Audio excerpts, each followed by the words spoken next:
Hello indie game fan, honestly 2022 was a little bit of a disappointment for Metroidvania fans since a number of hotly anticipated games got delayed, but here are some fantastic titles nonetheless, beginning with Supra Land 6 Inches Under. Being of note since I'm usually pretty strict with definitions and first person titles do not qualify as Metroidvanias, but this title is too good not to share, combining Portal, Zelda and Metroid, being essentially Supra Land 1.5, following on from the excellent game from 2019.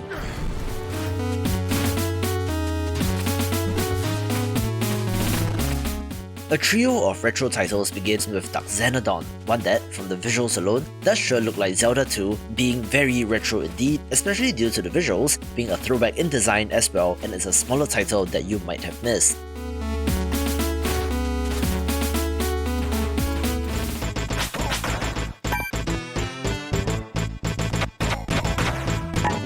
If I'm remembering correctly, Beholga was the title in early access which released out of it in February, being another retro title where you play as an almost Conan the Barbarian-like character, fighting a way through the kingdom and uncovering its mysteries, being another throwback that is pretty decent.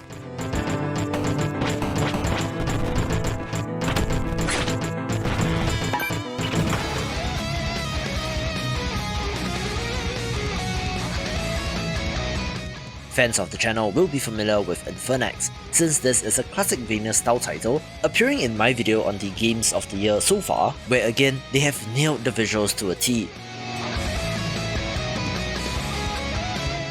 Developer Berserk Studios has one of the most storied histories in games, primarily starting off with Flash games which I remember playing back in the day, which was why I was happy when they turned their attention to Steam.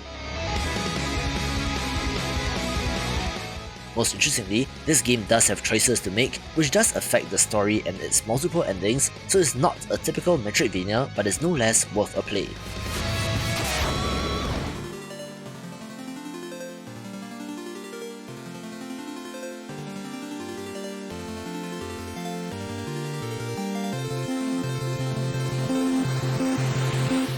I do have a couple of ports of interest finally making their debut on Steam, one of which is Witchcrafty, a wonderful looking pixel art title that initially launched on Vita last year, where it's kind of neat but don't expect too much from this game.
Quick little side note, I've left off some grimdark 2D Souls-like titles in this video since I think they belong in their own category rather than being lumped under Metroidvania, so let's continue on with Imp of the Sun, a fantastic looking title that has a unique Peruvian-inspired role and setting where you play as the titular creature having to battle 4 bosses in order to bring back the sun and light to the kingdom, where this appears to have suffered from surprise releasing and could use more exposure.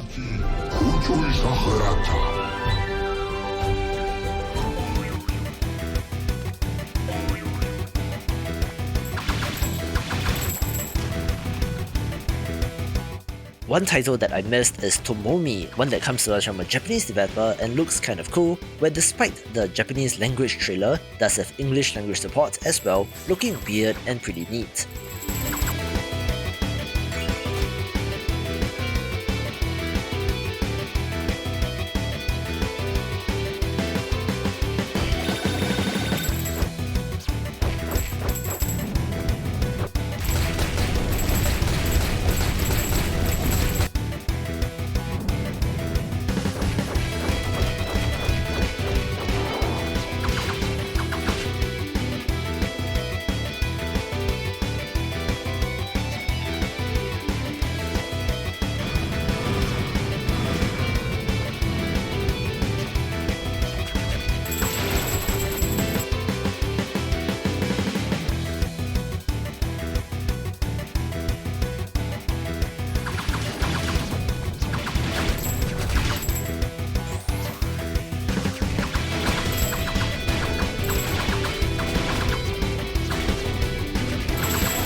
I have to give a special mention to Lone Fungus as well, a pixel art Metroidvania from a solo developer, where it has been steadily chugging along in early access and is neat, with quite a clear Hollow Knight inspiration as well.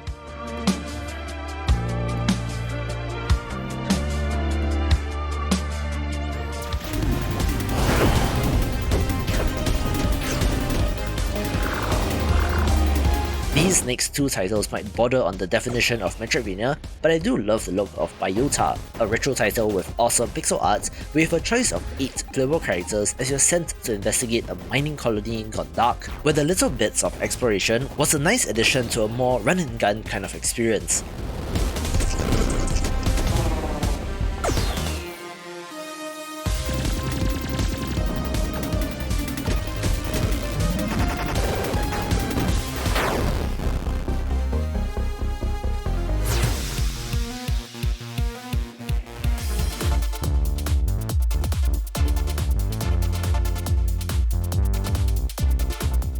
Similarly, Blast Brigade vs the Evil Legion of Dr. Creed has you swapping between characters to use their abilities, not being a pure entry into space, but is neat nonetheless.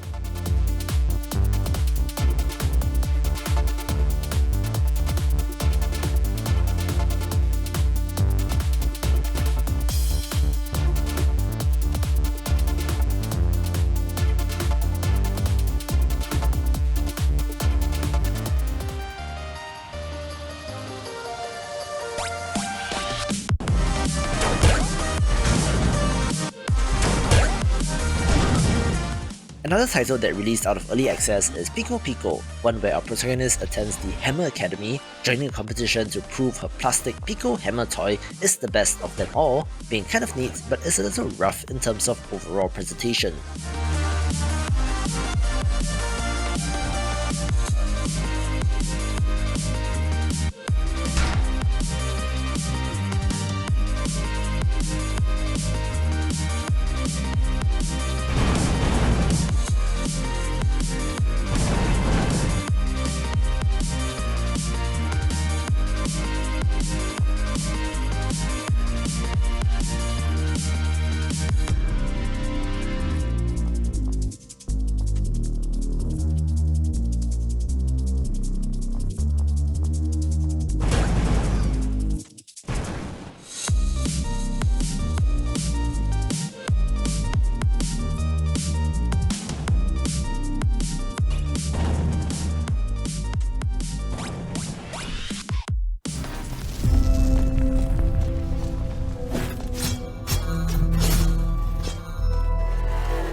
Next to Infernax, Haiku the Robot is probably the next must-play title, since this is a pretty decent one of these, where you play as a little robot in a post-apocalyptic world where other robots have been corrupted by some sort of virus and you need to fight your way through.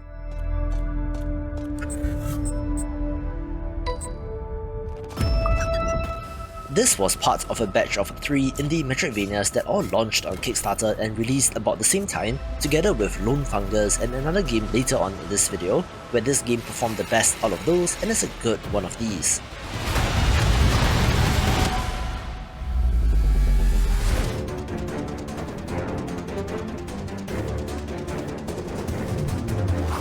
If you prefer more RPG in your Metroidvanias, similar to games like Bloodstained Ritual of the Night or Symphony of the Night, Hunter X might be of interest, having XP, leveling and a skill tree, where you play as a teenage girl with the ability to hunt demons, being similar to 3000 Duo from 2019.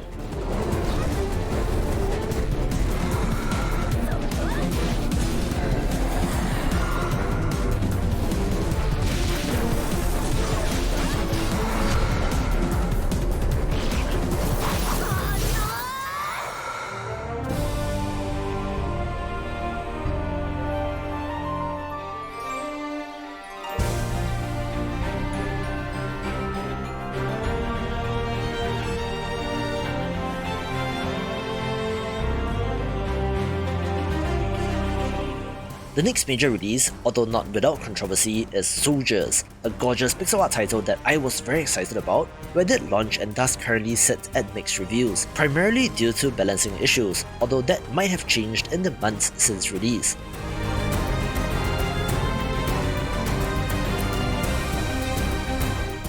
This has you choosing one of 3 classes, Warrior, Mage and Archer, where depending on which one you chose, the game was either too easy or too difficult at launch, which led to this situation. But this video is a reminder to go back and to check it out to see how you like it after multiple patches, where it sure is a treat for the eyes.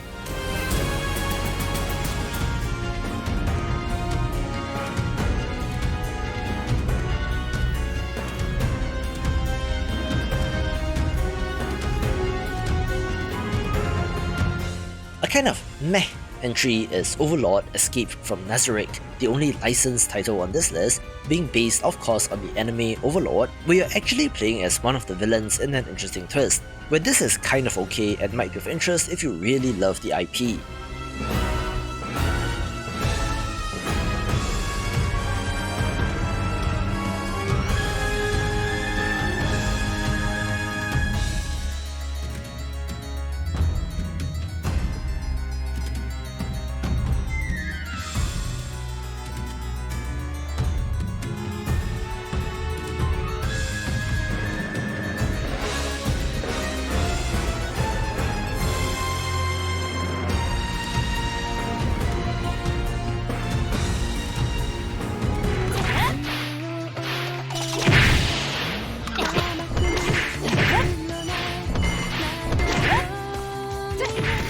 Another throwback title is Komajo Remilia Scarlet Symphony, the Steam release of a Toho game that originally released in 2009, getting improvements in order to work with modern PCs.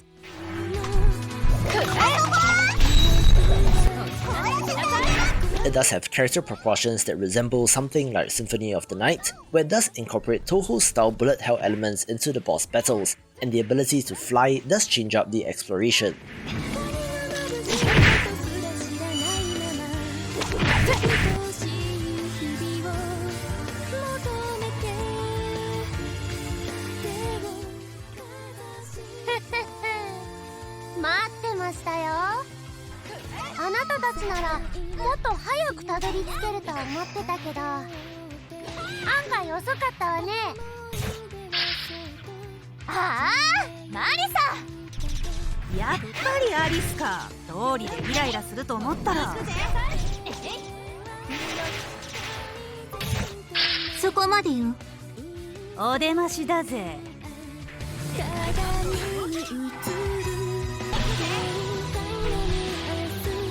レミリアはこのコーマ城を使って何をしようとしているの？教える義務もない。この後に及んでまだしらばっくれるか。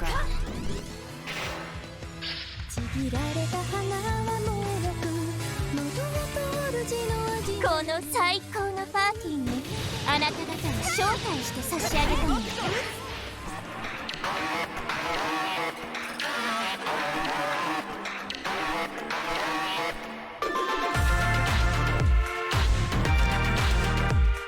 Zeppelin Bygone is the third Metroidvania that I was talking about, together with Lone Fungus and Haiku the Robot, where this has you playing as an alien hive mind who gains new powers by wearing the skulls of their enemies, looking kind of weird and creepy without that amazing pixel art look. But it seems to have done okay, and I do look forward to the developer's next release, which is a Vampire Survivors style Bullet Heaven roguelite, but with a twist.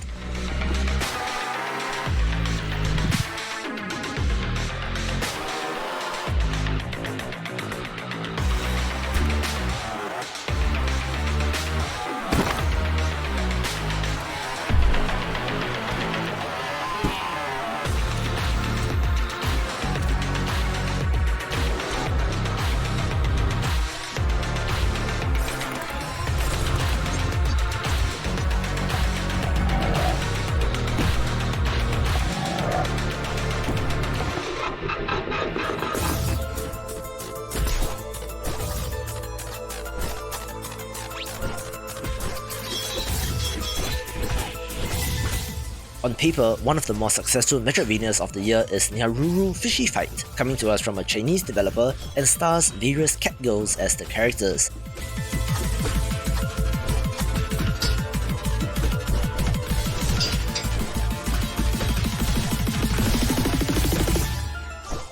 This trailer shows off a boss fight which looks intense. We can certainly see some Toho inspiration here as well, making it one to watch in early access.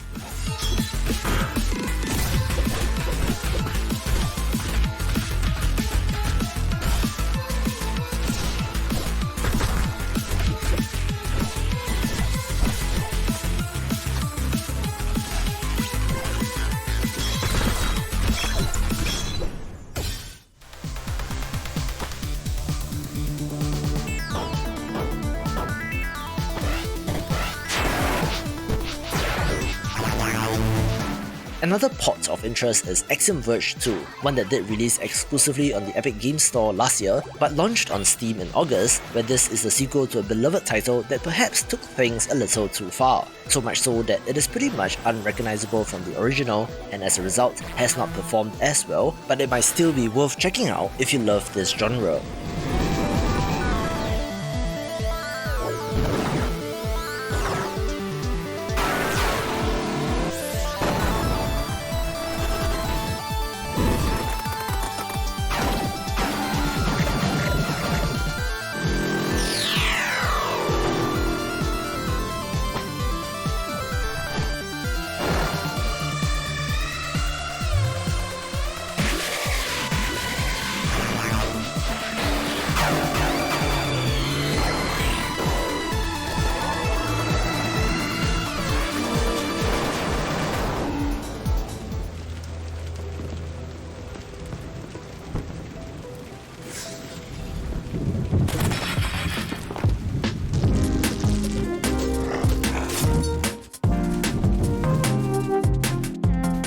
A truly hidden gem in the Metroidvania space is Isolates, one of the more interesting looking releases of the year with a wonderful hand-painted look.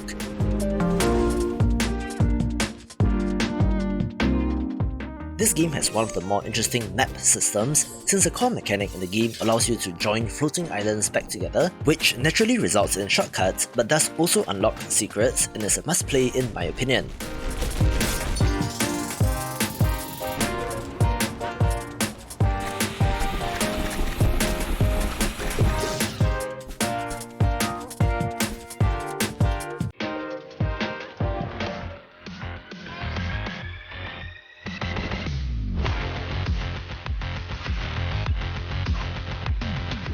One of the more stylish titles is Hark, which released out of early access, where you're exploring the cyber wasteland in search of your brother, where there are plenty of lasers, electrical traps, robots and more in this, looking absolutely sick and is among the best of the year.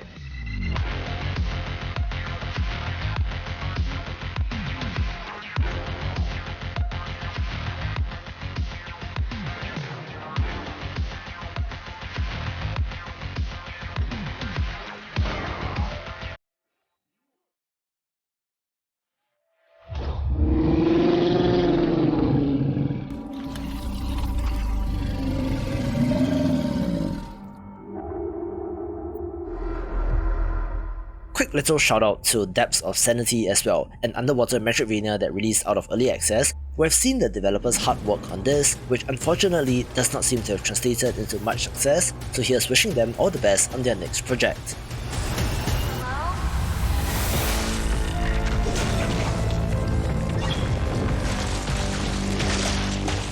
We round off with Ghost Song, a long in development title that took something like 7+ years to make, but somehow, despite being in development hell, actually turned out pretty well, where this sci-fi entry has you exploring an alien planet with an awesome look and great combat with both melee and ranged weapon options being another highlight of the year. I'm making this a little early, which means that we have a handful of titles for the rest of 2022, where I have looked forward to the release calendar and did not find that many, with titles of interest beginning with The Night Witch, a shoot-'em-up title that looks pretty good. The surprise release of Deepening Fire also crept up on me, looking pretty awesome, so stay tuned for more details. Astronite is a 1-bit title that looks fun as well, possibly being similar to Gato Roboto, so again, subscribe to the channel and I'll let you know more about it. Our final title for 2022 is Mystopia, which got delayed from earlier this year, so let's see if it makes the December release. So, not that impressive a year for Metroidvanias, so let's hope 2023 is better. We can watch this video for a look at 50 upcoming games in the genre.